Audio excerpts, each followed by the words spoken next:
Hello, si Carlo ulit from Eco Solutions. So dito nakikita po natin ang inverters na ginamit dito sa project sa Dileccio. So we have two 33 kilowatt inverters and one 11 kilowatt inverters for 3-phase. At ito ang magpapower sa 5th floor, sa 6th floor and the common area.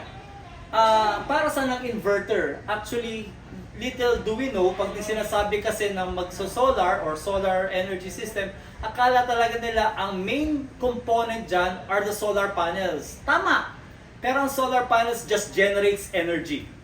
And it can generate unregulated. Kasi kung ano lang ang sikat ng araw, yun lang yung energy ka bibigay niya o ha-harvestin niya. Pero the brain of the entire system are these inverters. Anong ginagawa niya? Siyempre, yung energy from solar panels are tinatawag na direct current. At the same time, unregulated, it can go, depends sa system. Mga iba as low as 200 volts, mga iba 400 volts, may mga ibang system 800 volts. Pero these inverters converts this direct current into our conventional electricity, yung 220 AC or alternating current. So, yun ang ginagawa niya. From solar panels, co-convert nito to our conventional and usable energy na ginagamit, yung 220.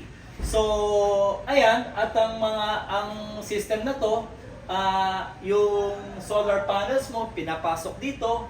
The same time, yung output natin, ito yung nagtatap sa ating Meralco line.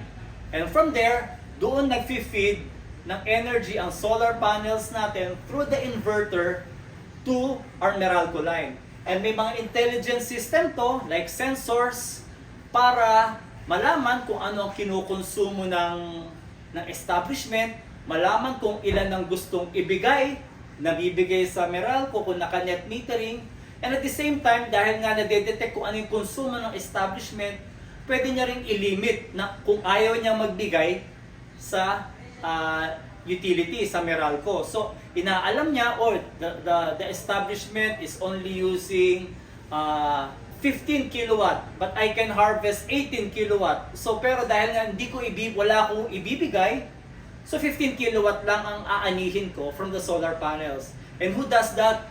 The inverters. So, that in a nutshell is the purpose of bakit tayo may inverter sa ating system.